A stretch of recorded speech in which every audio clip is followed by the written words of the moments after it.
Hello and welcome to another episode of the Melbourne Athletic Development podcast.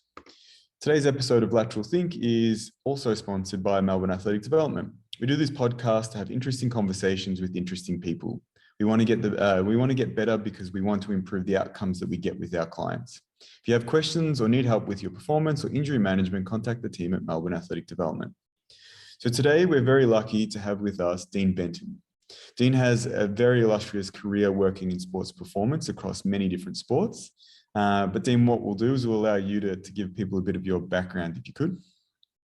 Yeah, certainly. I suppose in many ways my professional career is reflected on my sporting career as well. I think, it's like all of us, we do a lot of our learning to create it through sport, which is the best way to go about it for me. So I grew up playing AFL, like most Victorian young blokes. In addition to that, was involved with athletics as well, so which is still a love of mine, of course. So yeah, that was, I suppose dictated, a lot of my skill sets as a coach.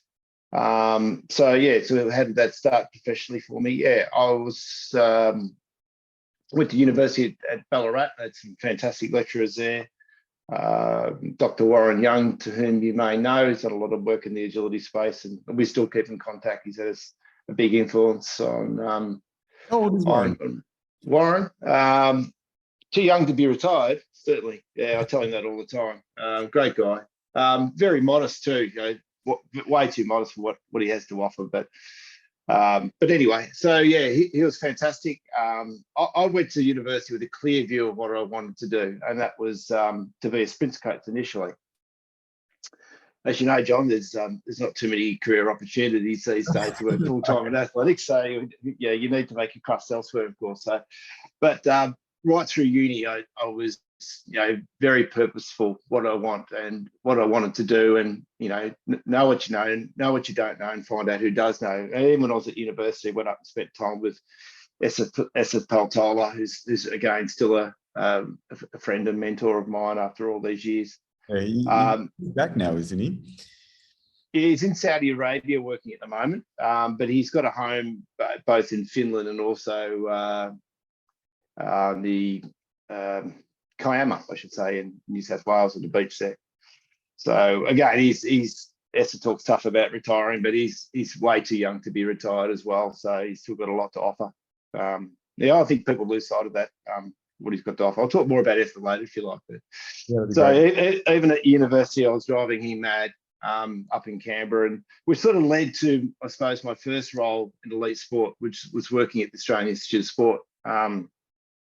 That was a strength and conditioning scholarship, which was great because you got to work across a wide variety of sports. And plus, at the time, this was post-Sydney, when the place was a buzz. Dick Telford and go on, Craig Hilliard, and it was just a buzz across all the different sports. And I was either coaching or in the National Sports Information Centre, or up the athletics track, spending time with Essa, which I used to get in trouble for spending too much time in athletics and not working in S&C.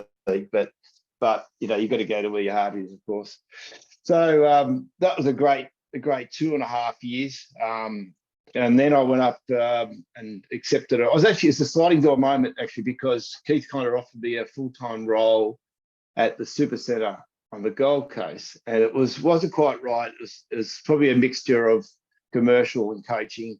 At the same time, I had an offer with Kelvin Giles. I'm not sure if you heard of the great Kelvin Giles, head coach of Athletics Australia, and a big name, of course, in rugby league conditioning. And Kelvin offered me a job at the QIS, and so I took that, and it was great. It was I didn't spend a long time there at the QIS, but it was a considerable quality time, I should say, with Kelvin. He's had effect on a lot of conditioning coaches in this country. And then an amazing job popped up that Rugby Australia at the time. It sort of started because they wanted a lot of their younger players, particularly outside backs, to get faster.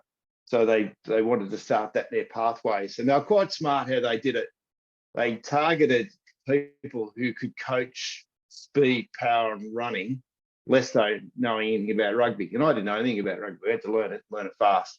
So at the time, that was Peter Birch, who's now at back to Hawthorn, John Pryor, to whom you might know of, and myself.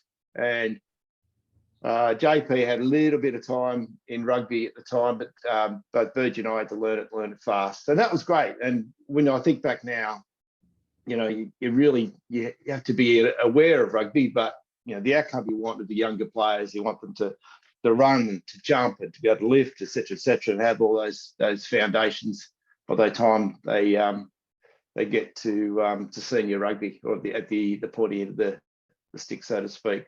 And then, of course, once you're in rugby, then you can become attractive to rugby league.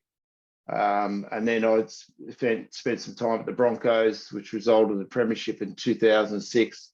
Went to Europe for a little while, Leicester, back again, and then sort of flipped between league and rugby for a few years. And then, of course, I had a little bit of time consulting back with the AIS on a few big projects. And then back with most recently with Rugby Australia. It's interesting because obviously the story that you gave about rugby and getting an idea of what was going on in that sport probably brings us to a very broad question, but something that I thought I'd ask someone with your level of experience is, how do you actually create athleticism? Obviously, you were going into a space that you didn't understand the sport to the nth degree, but you obviously understood the athletic performance side of things to a high level. What do you think are the foundations for creating athleticism? Good question. It's first of all, I think we have to say, well, how do we define athleticism? To you and me, it's going to be linked to running and all iterations of running, which could be constant speed, maximum speed, acceleration, change of direction. We're going to look at athleticism, and I've got bias in that area, a bias that I don't apologise for, because the last time I looked, all the football and rugby codes are a running game. So I tend to look at it like that. So when I first went to rugby, I'd look at it and say, well, does he accelerate well? Does he jump and land? I'd look at it from first principles. And to be honest, I probably still do. So I'm not really interested in how much they lift in the gym exclusively. It's about how well it transfers to the field. It's not the weight you can lift to the gym, for example. It's how strong you are on the field. And I suppose a true representation of that is how it transfers to the field in the sporting environment. And unless it transfers there, I think as coaches, S&C coaches, I should say, well, even track coaches too, you can't, unless you're seeing the transfer of those strength and power qualities, then you haven't done your job. I think that's really important. Do you think that that's one of the key things that you see as time goes on and you get more experience? You are focusing more on what does transfer, even if, say, from a theoretical point of view, it doesn't necessarily make as much sense? Yeah, when you first, I suppose, start out, you get seduced into big numbers in the gym. You get seduced of what's presented to you, such as the core lifts. And they're important. They have a place, but, as I said, you start to realise that it's very general in nature, a lot of that training, and your thinking changes and you work out that, well, unless an athlete has significant limitations, then they don't need all that general work. It's all about specificity. But I suppose to answer your question, for me, we all talk about speed, power, strength, and athletic qualities and how we develop those. But certainly for developmental athletes, I've found over the years through experience that there's usually 5 things that prevent the ongoing development of athletic qualities, and they are running technique, lifting technique, flexibility, postural strength, trunk strength, core, whatever you want to call it, and skillet force acceptance or force reduction ability. Unless you resolve those 5 things or 5 dysfunctions, or improve those, some of them skills, some can be potentially dysfunctions, then you'll eventually limit the potential of that athlete to develop those qualities. You had a question, John? Last thing, yeah, you talked about transferability. When you say transfer, are you referring, again, for running-based sports, how effective they are at running itself in terms of the acceleration, deceleration, and so on? Yes, and certainly strength quality. So obviously, rugby is a contact, or sorry, not a contact, it's a collision sport. Unless strength and power is transferring to the collision or contact aspects of the game, then you've got to question why. Because often you'll see big guys who are very strong and powerful, but doesn't transfer to contact on both sides of the ball. So yeah, I'm not just talking about running per se. The other thing I think, how do we, in terms of the question on how do I create athleticism, I think it's important to define what is training, what is coaching, and what is teaching. I see a lot of training these days. Jump here, run there, but not how. And it's also the distinction between teaching and coaching is important to make. And I don't see a lot of that. There's a place for all three. But sometimes what's the difference between teaching and coaching? Yeah. Teaching is teaching new skills. Coaching is typically refining them. So that's probably one definition. Coaching can also involves where you're trying to teach them to win as well. Whereas sometimes the environment, winning is not important, but learning is. So yeah, knowing how to teach and knowing how to coach and when to apply both is something can only be gained through experience and by doing it. You can't be taught that. You've got to learn it. So it's an important distinction to make there. But I do see a lot of that in athletics: run fast, turn left, and people hope that it works. Well, it doesn't. So yeah, so I think it's important to place a premium on coaching and teaching when developing athleticism. I was going to say, is that a common mistake you see a lot of coaches make these days, of just simply going through the motions and making potentially assumptions that doing this exercise in the gym is going to transfer to their performance, without actually having some kind of structure or logic for why they're doing something? Yes, and not just telling athletes what to do, but teaching them how to do it. And that's something that I think it's getting worse too, because, and it's only going to get worse.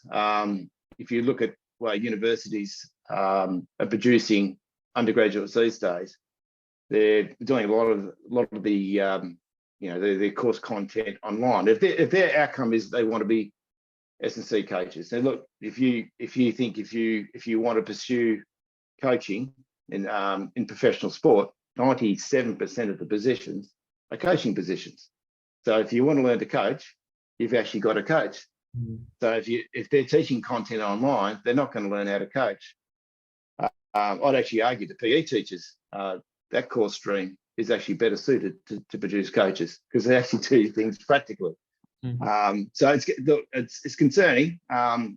So if that answers the question, but it's a broader topic, and it's a topic that raises a lot of eyebrows in more experienced coaches these days.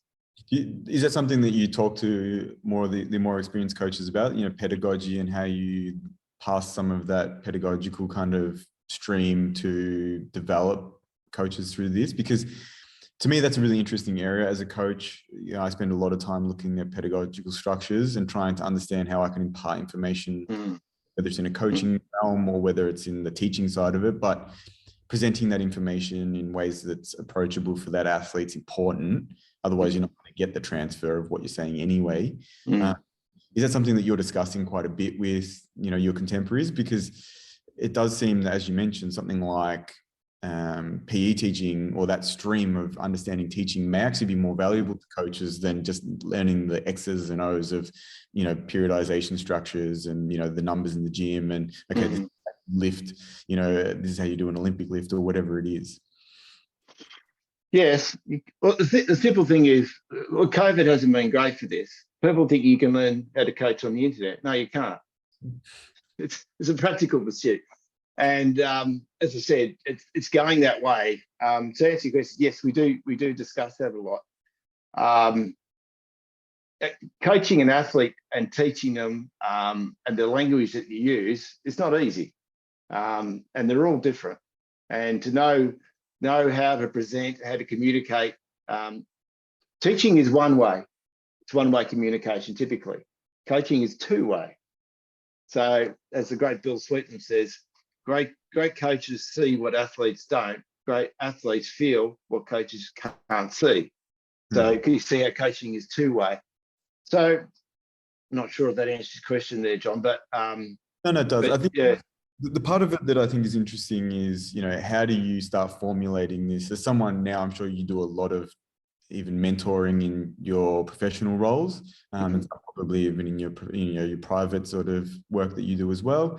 Where are you steering people to actually do this? Obviously, you're saying get out and coach and environment, work with athletes and understand that. But are you pointing them in a certain direction? Are there people that you like to send them to read stuff or to speak to? Are there tasks that you think actually that will really start to develop some of that understanding for you? Yeah, certainly. If you want to improve your coaching, watch experienced coaches coach and have them review your coaching.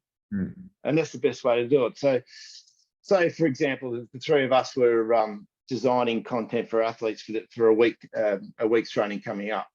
You might say, righto, Dean, you're coaching this component this week. How are you going to coach it? And I said, no worries, John, I'm going to go this, and this. And you say, you think that'd work? Yes. And so by virtually thinking about things practically, how you're going to do them, review each other's coaching, either in a scenario-based situation or even, so for instance, if you were coaching, you'd be the primary coach, and then say, for instance, John would sit back and review your coaching, and you feedback each other. And that's the best way to learn, is to go about it that way. I wanted to ask, because I know that in the environments that you've been in, and you can speak to this, very high pressure environments, ones where results matter, and whether you're right or wrong doesn't sometimes make any difference. How do you think that fosters the development of these kind of skills? Because often you are being pushed into these situations where you're probably not able to make the mistakes that you probably need to for your development. Yeah, I've been in those environments before, particularly in international sport where you have less time. And I'm talking now about rugby. International rugby is the windows of opportunity to prepare for performance are very, very small. So you have to have a very clear view of what needs to be done and a hierarchy of how you're going to go about it. And so therefore, you certainly sharpen up your coaching skills and your planning skills very quickly. In a club environment, though, you have more time. And also too, you have more time to experiment. But in an international situation, you don't have that. Is that less enjoyable for someone like yourself who's clearly very curious, very, you've got a lot of experience, and you actually, I think it's one of the most fun things about coaching is you do get to, you come up with a hypothesis and you go, I think this kind of programming might work for this. If it's in an environment that you've maybe got less pressure on, as you said, maybe club environment, you can take risks. Whereas when you're at the level that you've been working at, it's not as easy. And if it doesn't quite work out, obviously sometimes, you're under the pump. Yeah. How was that experience as someone like yourself who is as curious as you are being put in that position? Is it less enjoyable, or is it just part of what comes with international sort of sport? Well, for a start, if you're in that position, you're expected to have all your experimentation done. So you've done that. Dean. You've done that when you're younger. You've had all the time. So that was the example with Eddie Jones with England, and I was fine with that. So where do you experiment? As I said, you experiment on each other. So we used to go to a team that was in a tier below the English Premiership, and we'd run sessions with them, and it was quite informal, and that's where we'd experiment there. But generally, yeah, you're expected to have cut your teeth already and found out all those things before you got to that level. But if you're still overly curious or still need to experiment at that level, it's not going to go well. So yeah, you're expected to have cut your teeth well and truly by then. Is that less enjoyable for you though, as a professional? It's a good question there, John. I think I do enjoy both. Sometimes then going back and working, probably an outlet for that was working with individuals.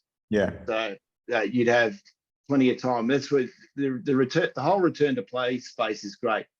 It's becoming the most important role in any football or rugby code now.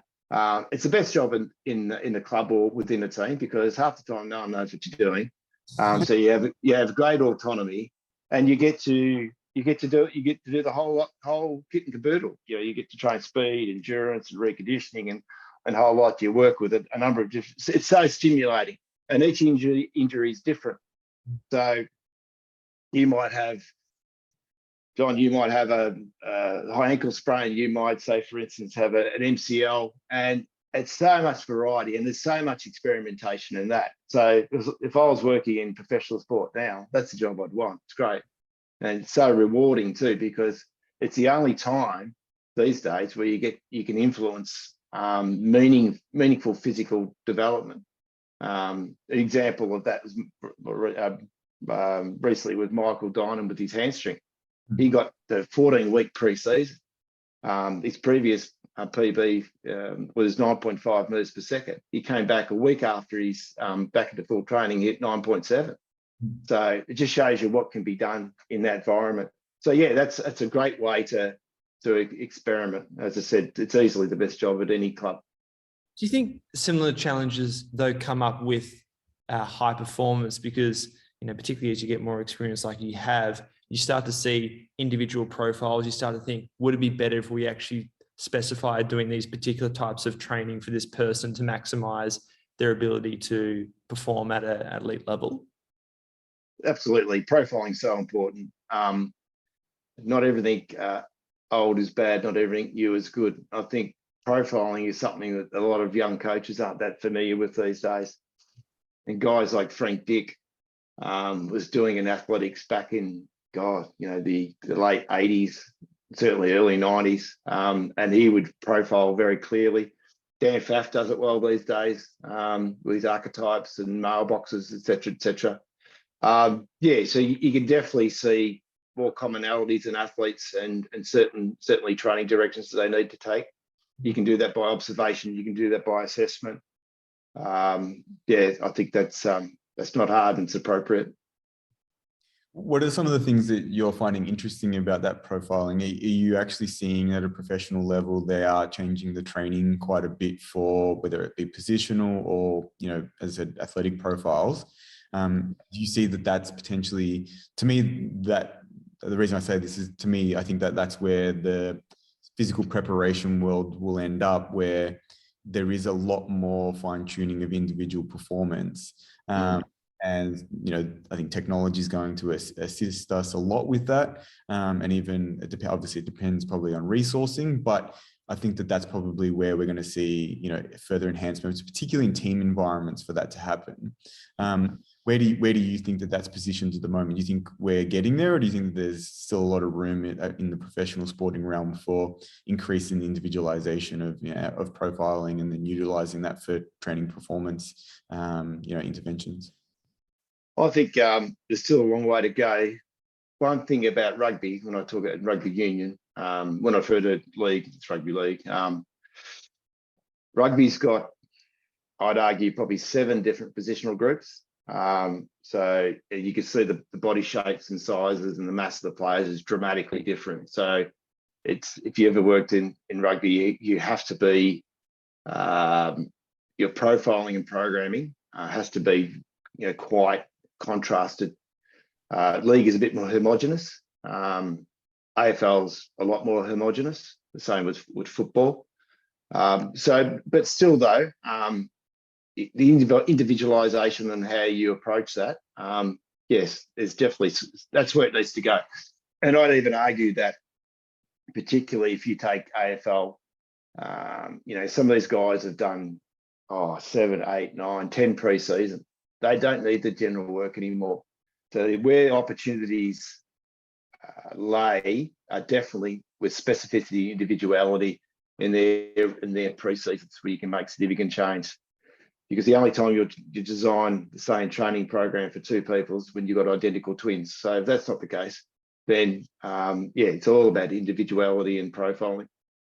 You mentioned there, obviously, the older athlete, the athlete with more, training history.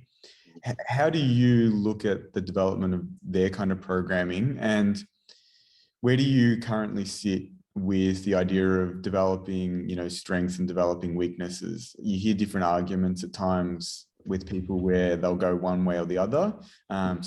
Both, and sometimes it's a timing thing depending on where you're in the development of your season or your competition cycle. Where are you currently sitting on that kind of idea of strengths versus weaknesses and what you train and what you don't? It's one that I've sort of, there's two ways to look at it. You can focus on someone's limitations or weaknesses, but that could be at their potentially, if it's too distorted down with that approach, you can be at the expense of their strengths. So for me, always focus on an athlete's strengths, approach their weaknesses if their weaknesses are limiting their strengths. That would probably be the best way to summarize it. But yeah, it requires a lot of consideration. In team sports, I approach it, what's preventing them from implementing the game plan they're expected to play, and then approaching it that way. And then you're looking at strengths, weaknesses, those sorts of things. Individual sports a little bit differently because there's not tactics involved, or not in a major way anyway. So yeah, you're looking at, okay, what is this athlete? What does he bring to his events? Why is he selected in the national team? What's he good at? And then look at how can we amplify that and what's potentially limiting that athlete from doing the things that he does well. I was just going to ask on that too, does that also depend on their training history? So for, let's say, in rugby that you've worked in, if you've got a relatively younger rugby player who's reaching that international level, are you really focused on building up diversity and more broad development, as opposed to say the older athlete where you might be thinking, well, look, they're at a point in their career or at an age where we need to actually just focus on certain things to make sure that they can perform at the level that we expect? Yeah, simple rule for that. The greater your limitations, the more general work you need. So if you've got some bloke who can't jump over a soup tin, well, it's pretty obvious what you need to do. So, but then if you've got older athletes that, have got 65 centimetres CMJ, they've got a 20 on the yo-yo, et cetera, well, sometimes they don't have any significant physical limitations. So what's preventing them the game they wanted to play? What's preventing them from being the best player in the world in that position? They're the questions to ask. So, and also too, that sometimes that's the fastest way to burn players out as they get older, because that if you're going to go into a pre-season and be 20 on the yo-yo, or you can run some phenomenal 2K time, it's going to piss you off going back and doing all that general work all the time, and it just wears them out. They don't need to do it. So, and it's a way to keep them invigorated if they know that they're doing the work that's very specific to them. Because people retire when they don't feel like they're improving, and if they're not being constantly stimulated and being put through mundane work that they don't need to do because someone hasn't thought through exactly what they do need to do, then that's something to consider. How much of your role in these kind of settings now, and I know you obviously do a lot of private work as well, but is that interchange between the physical performance and also the actual on-field tactical performance? Like, how closely are you now able to work with the coach saying, okay, like the actual performance of this player requires not only the physical elements, but tactical and technical elements? Now, you might not necessarily be teaching, say, the rugby skill itself, but you're helping that identification process occur. Because I think that this is the interesting interchange that hopefully does happen in the physical preparation world, where the skills that you have that are about observation and identifying, say, the limitations, as you just mentioned, can actually be used to then assist the coaching staff on upskilling those other areas. Yeah, we've invested a lot of time in this, and soccer is a sport, I should refer to as football, of course, that in many areas, S&C coaches who don't work in a sport look down at soccer, mainly because it's perceived that soccer's, I suppose, application of athletic qualities is cursory. Let's just say that. However, there's some areas, and specifically this, and I'll get to it in a minute, they're miles ahead. I'm looking at about 4 or 5, 6 books now that are resources around tactical periodisation and planning that don't exist in the other codes. I mean, period. Don't exist in AFL, don't listen to read. But this is that, and you would have heard, the concept of tactical periodisation, talked about before. So yes, well, first of all, how do I approach it? I look at what's the game model. How does that affect the squad, respective positional groups, and then, of course, the individual to realise that game model. Sometimes the game model may be not realistic for that particular team. So I've seen coaches make that mistake.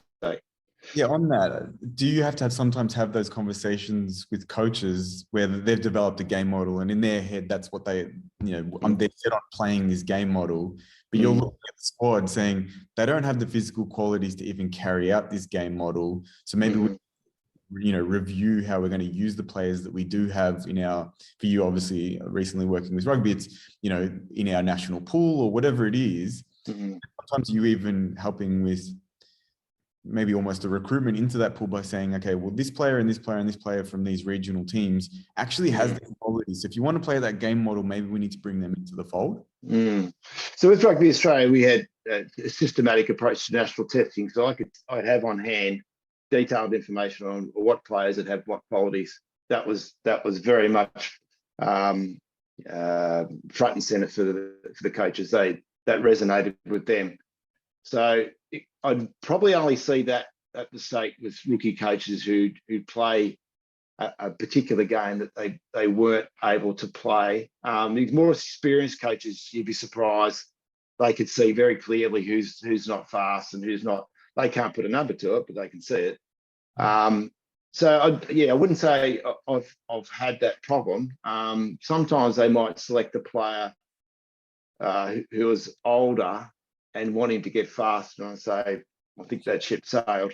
But generally, that relationship, that rather than a young S&C coach would go in and think, right, I'm going to improve all these qualities over pre-season, and that's what I'm measured against. It comes down to definition of fitness for any sport. So for rugby, for example, and it could be the same with AFL, but obviously different time spans, that a definition of fitness for rugby is the ability to carry out the game plan for 80 minutes, not a yo-yo or not a 2K run.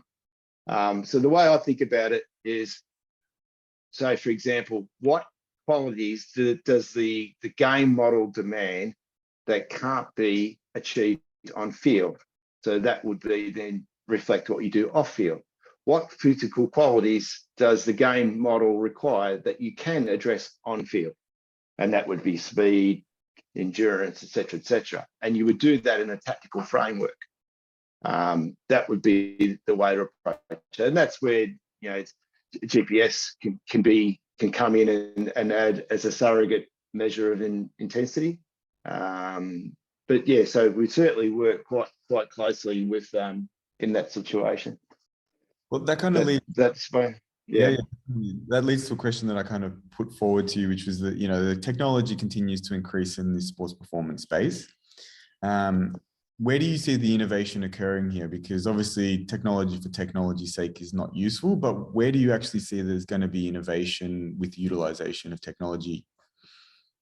Well, we're absolutely drowning in technology at the moment and drowning in information, but it's, as I was alluding to before, we're at times devoid of wisdom how to use it, and it's just going even more so like that until we're able to, like, data's easy to collect, but hard to know how to apply it in a coaching environment.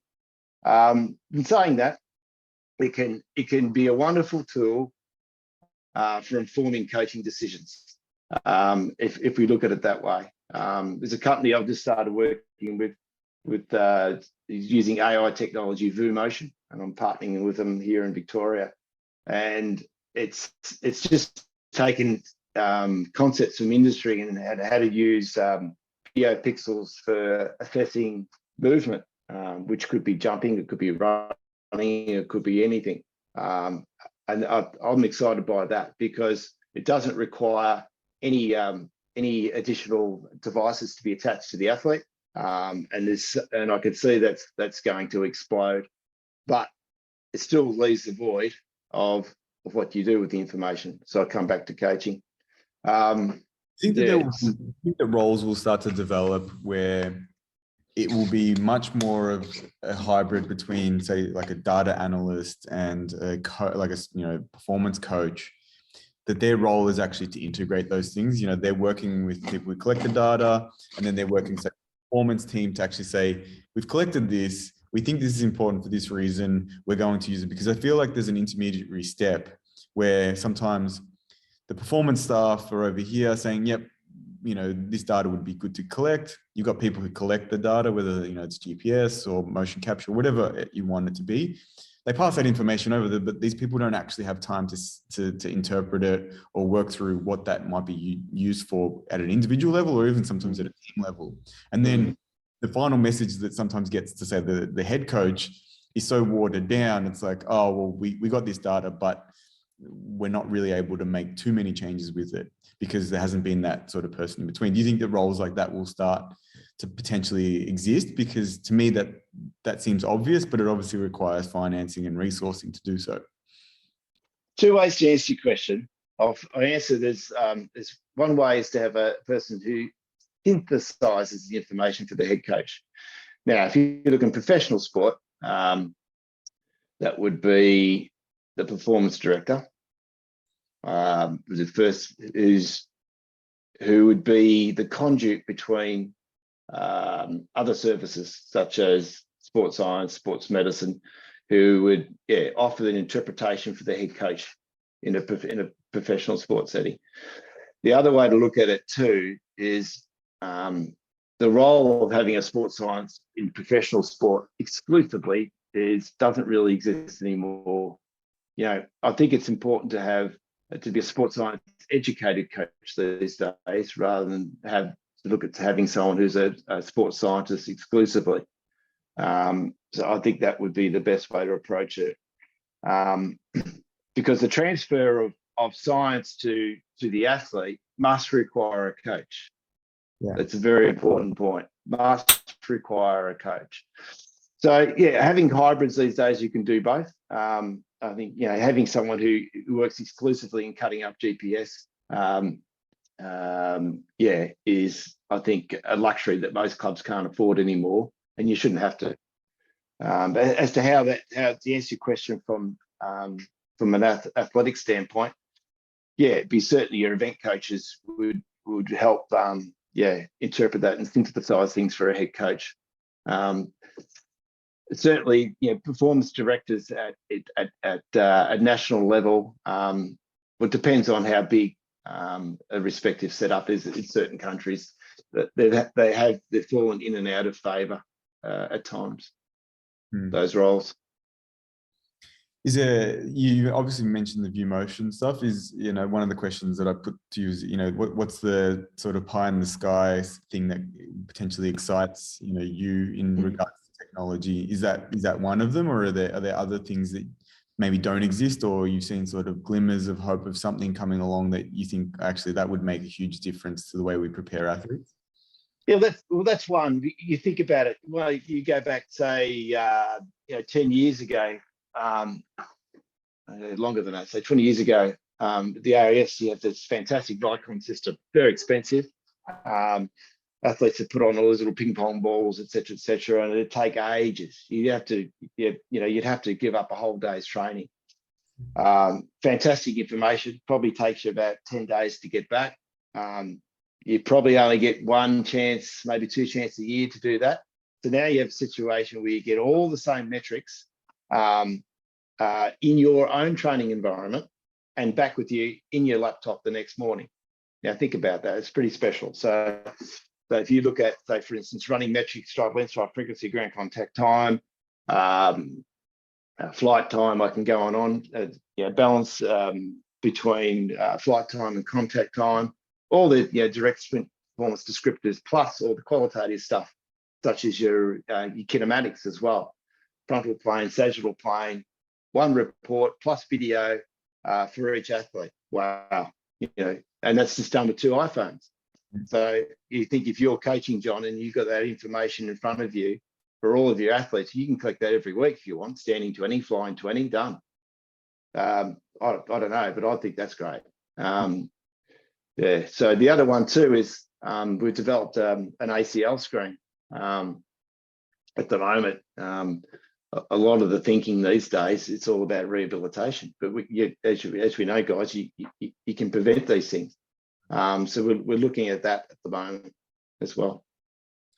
The question I wanted to ask you, Dean, just from something you mentioned earlier in the discussion, was 5 sort of physical pillars that you commonly think transfer across all different sports and athletes. One of them being flexibility. And it's interesting to say that because I feel like flexibility is a concept that isn't really discussed or assessed or considered how you actually improve that. So I'd be interested to hear your thoughts about where you think flexibility fits into injury prevention and performance, and do you use interventions to improve that? Are there particular things that you look for or have observed in your experience? Yeah, well, you picked the right person here. I've got some strong views on that. Where do I start? It's a big topic, controversial topic. It's interesting. Why is it controversial? Because it shouldn't be. No, it's not, mate. It's become an orphan these days. It's not addressed. And again, I'm going to pick on the young S&C coaches here. It's low picking through. And we all talk about it, but we don't do it well practically. And you see that, you can get faster alone by becoming more flexible. You get stronger and more powerful by becoming more flexible. My ears, Dean. Yeah. So the other one too is, it's a bit of a convoluted thing to say, but I'll say it anyway. It can prevent injuries. Research will come out and say, it doesn't prevent injuries. But if you go back and look at that research, it's usually done on sub-elite athletes, or they probably weren't even athletes at all. But what they're looking at specifically, as opposed to like musculo-tendinous injuries versus, say, stress fractures or something like that. Well, here's another way. You're a physio, Jack. So one of the greatest indicators of injury is a lack of hip extension. So if we go back, so John, for instance, you're someone who's really tight through psoas and the hips topples over at speed, that's going to leave them vulnerable for hamstring injuries. So yes, it does. It can prevent injuries by freeing them up. There are other things you need to take into account, such as lumbopelvic control as well. It's not just as simple as making someone flexible. I've spent a lot of time on it, and it come back to when I was at Olympic Park when I first started to run years ago, and I was with my brother-in-law then, John Dinan, and he said he could straight away see that what was limiting my running was a lack of flexibility, and I invested in this yoga coach, and I don't know if he's still around. He was great in Hawthorn. And that's straight away then really illuminated to me how important it was. And so, I've invested a lot. Myofascial stretching and Aldoa, and I do a lot of it, particularly with athletes, because you can see it. One of your best methods of methods to musculoskeletally screen an athlete is gait analysis, and you can visually see where they're lacking flexibility and it's limiting performance. In rugby, it's you've got to play the game at 50 centimeters off the ground, so the big tall guys have to be flexible. So I do place a premium on it. Well, I think too, you highlight the interaction of something like flexibility with other physical measures, like for instance something like strength, or I even find it interesting when you think about a concept or a construct like control, say lumbopelvic control, of how deficits in flexibility, and it could be some other tissue capacity, influences their ability to control, say, their trunk or their pelvic position in space. And so I think this is where it's really useful, and something that I've noticed clinically, that seeing changes in control or ability to produce force at end ranges is very much influenced by not just actually developing that particular quality, but thinking about how other qualities interact with that particular measure itself. Yeah, well, it's not an easy way to sum it up. The longer and stronger, the more force you can produce, the more force you can tolerate. So I think that's the way I sell it to athletes.